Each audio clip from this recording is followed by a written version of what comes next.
Hello, Rajasthan classes में फिर से स्वागत है। हम पढ़ रहे हैं स्वतंत्र के अधिकार पढ़े अनुच्छेद कौन से पढ़े? स्वतंत्र के अधिकार अनुच्छेद स्वतंत्र अनुच्छेद है 19 से 22 तक संबंधित है। आप इनसे ट्रिक से याद करेंगे। ऐसा तो अनुच्छेद याद होंगे नहीं कि 19 में क्या, 20 में क्या, 21 में क्या, 22 में से तो याद होंगे नहीं। तो इसको याद करने के लिए एक ट्रिक लेकर आया हूँ। ट्रिक में 100 दोषियों के प्राण गिरफ्तार किए। क्या बोला? 100 दोषियों के प्राण गिरफ्तार किए। अब इनसे कैसे याद करेंगे? ट्रिक के माध्यम से कैसे याद करेंगे? अब 100 से बोलेंगे स्वतंत्र है, उसका दोषी से बोलेंगे दोषित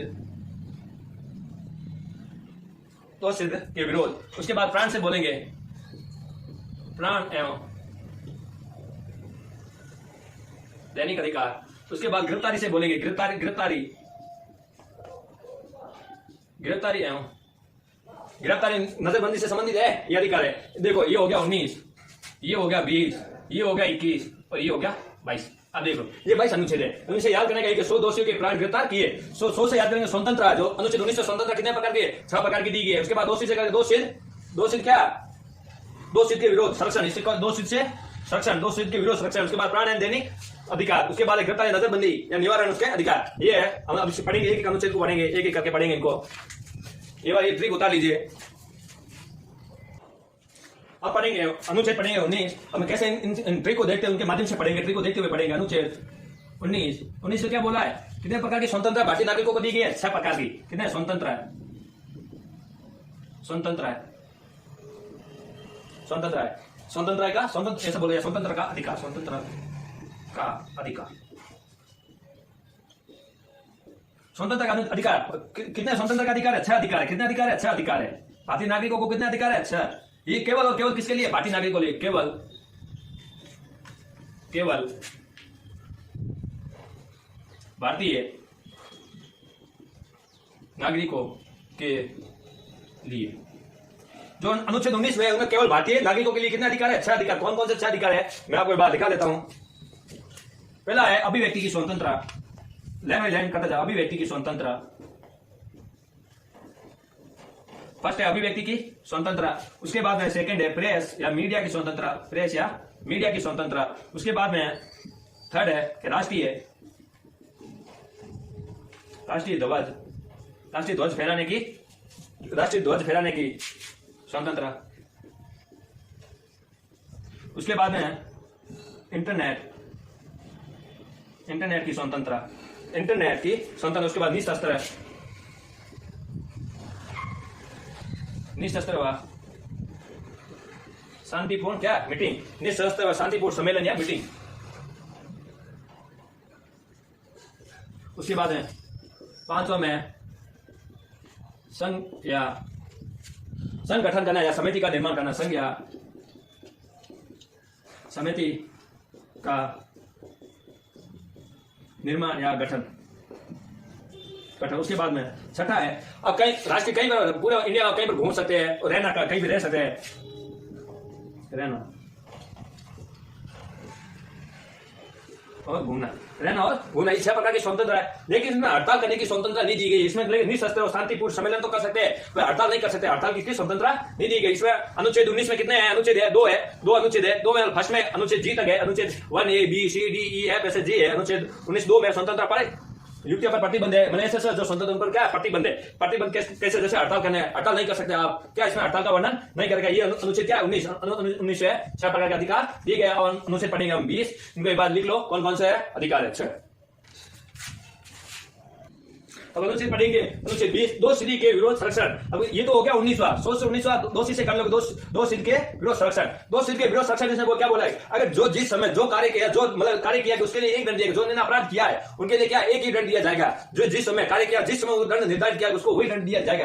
ऐसा नहीं है कि अभी दंड इसको क्या दे दी 5 साल की सजा, उसके बाद में समय थोड़ा वो कानून चेंज हो गया, उसके बाद उसको उम्र कैद की सजा। ऐसा नहीं होगा। जो कार्य किया, जिस समय जो दंड था, उसको क्या ये दंड, उसको वही दंड दिया जाएगा। जो जिस समय कानून था, उस कानून के अनुसार उसको क्या दंड दिया जाएगा। इसको लिखेंगे जिस समय जो कार्य किया गया उसका दंड उसी समय दिया जाएगा। जिस समय जो कार्य किया उसके लिए क्या उसी समय जो दंड निर्धारित होगा वो दंड दिया जाएगा। तो जो जिस समय जो ऐसा नहीं है। अभी इनके क्या इनके 5 साल की, अभी इनकी 5 साल की जो कार्य किया इनके 5 साल की इनकी सजा सुनाएगी। कितने साल की? 5 साल की। जैसे कि कानून चेंज हो गया, मान लो 2-3 साल बाद 2 साल हो गए इनकी सजा काटे, उसके बाद कानून चेंज हो गया, उसके बाद इसमें बोलेगा 10 साल की सजा, क्या 10 साल की सजा। लेकिन ऐसा नहीं होगा। अगर इन्होंने जो दंड किया उस तरह 5 साल की सजा को सुनाएगी, उसके बाद इसको क्या 10 साल परिवर्तन नहीं कर सकते, उसको 5 साल ही लगेंगे। हाँ, उसके 5 साल के बाद उन्होंने वापस अगर कोई दंडनीय कार्य किया है तो उसके बाद अगर वापस 5 साल बढ़ेंगे तो 5 और 5 कैसे हो गए? तब 5 + 5 कैसे हो गए? 10। तब तो 10 साल हो सकते हैं, क्योंकि 5 साल पहले 5 साल वापस करके तब कितने होंगे? 10 साल। एक बार ये नोट कर लो, उसके बाद अनुच्छेद 20 में और थोड़ा वो लिखा है उसके बारे में बताता हूं। कि भाई ये नोट कर लो, ये लिख लिया होगा आपने।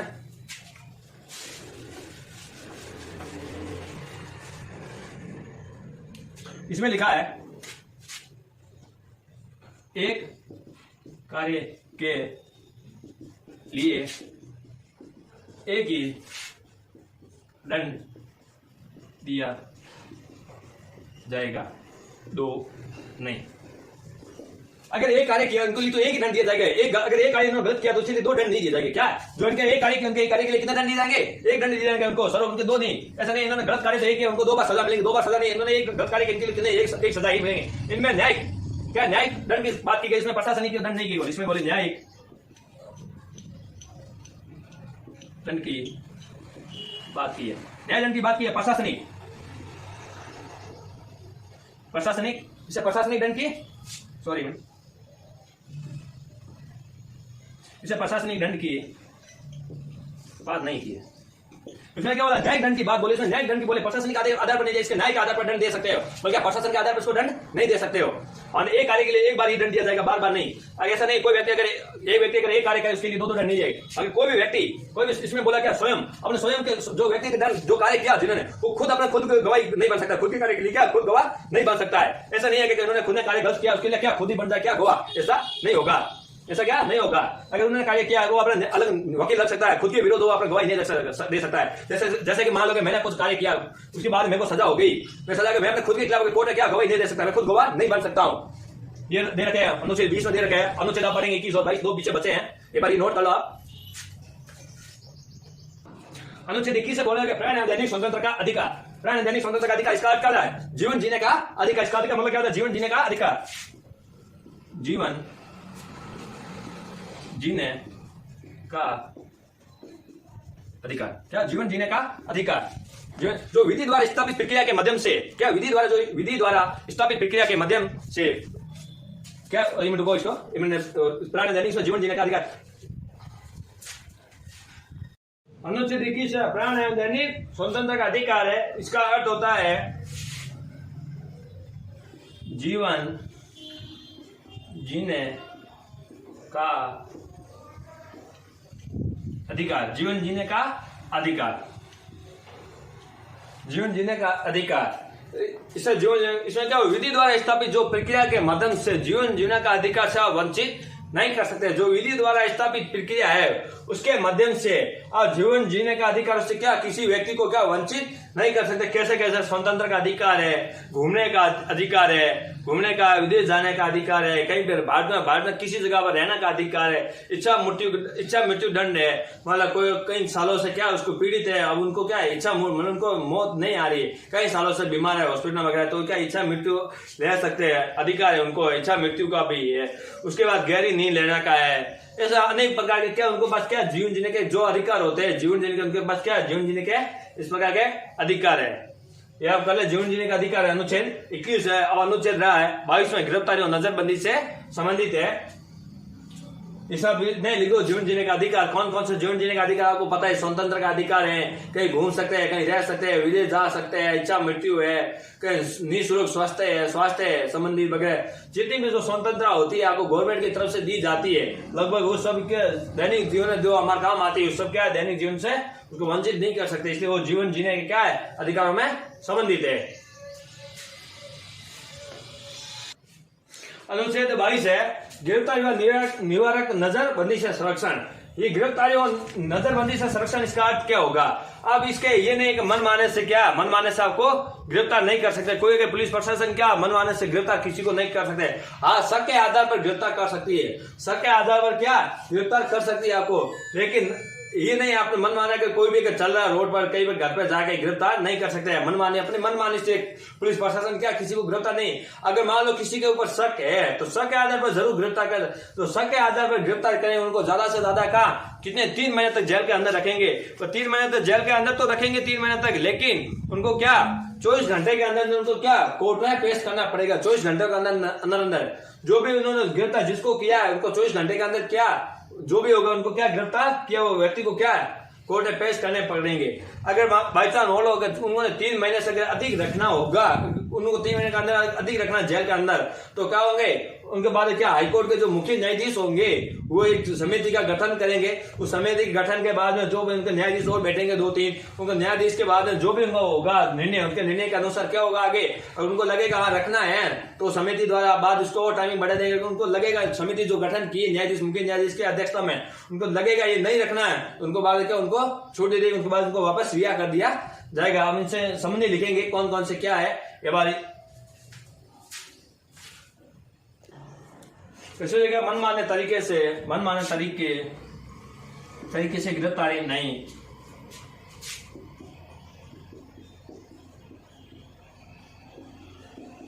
गिरफ्तारी का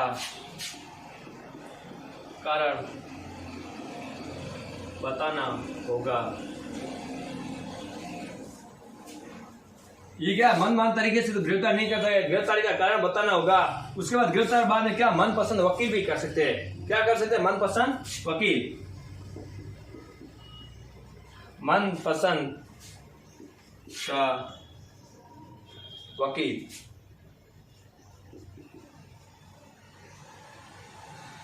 मनपसंद के वकील कर सकते हैं।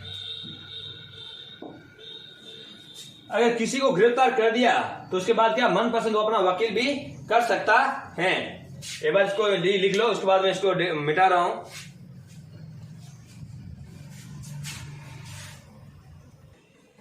अनुच्छेद 22 में 2 है, 22(1) और 22(2) और 22(3), 22(4) ऐसे 4 है। बल्कि जो 22(1) और 22(2) है क्या अपवाद है, वो क्या दोनों क्या है अपवाद है। वो निवारक नजरबंदी विदेशी शत्रु पर अधिकार नहीं होगा। जो क्या निवारक जो नजरबंदी विदेशी होंगे वो शत्रु पर क्या ये लागू नहीं होंगे। कौन सा 22(1) और 22(2)? 22(1) ने क्या बोला मनमाने तरीके से आप क्या गिरफ्तार नहीं कर सकते हैं, और 22 ने क्या बोले अगर गिरफ्तार करेंगे अगर किसी को शक के आधार पर क्या गिरफ्तार तो करेंगे। 22(2) में क्या बोला गया है, 22(2) में बोला गया है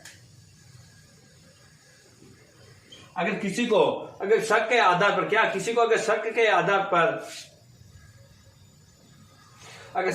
पर क्या उसको गिरफ्तार करेंगे तो उसके बाद है क्या 24 घंटे, कितने घंटे 24 घंटे के अंदर उनको क्या मजिस्ट्रेट के सामने क्या पेश करना पड़ेगा। उसके बाद में अनुच्छेद 3 अपवाद है, बता चुका ये दोनों क्या अपवाद लिखा है। अनुच्छेद 22(3) में क्या अपवाद है। उसके बाद में आता है 22(4) आता है जिसमें निवारक नजरबंदी का उल्लेखन।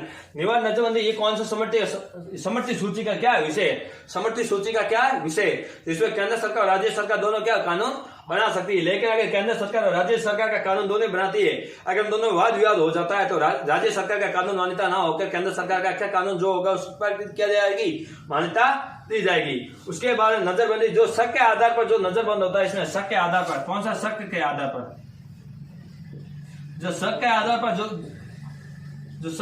पर जो गिरफ्तार किया जाता है, शक के आधार पर अगर उनको 3 महीने तक अधिक तो कितने 3 महीने तक उसको रख सकते हैं। 3 महीने से अधिक उनको नहीं रख सकते जेल में।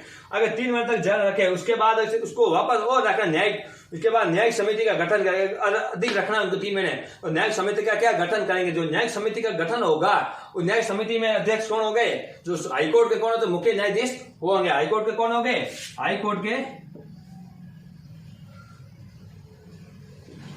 न्यायाधीश, हाईकोर्ट के जो मुख्य न्यायाधीश होंगे वो इसके क्या होंगे अध्यक्ष होंगे।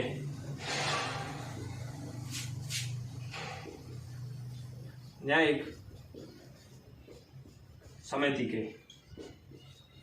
जो न्यायिक समिति होगी उसके कौन अध्यक्ष होंगे, हाईकोर्ट के मुख्य न्यायाधीश होंगे। धन्यवाद। ये स्वतंत्र के हो गए आपके अनुच्छेद पूरे।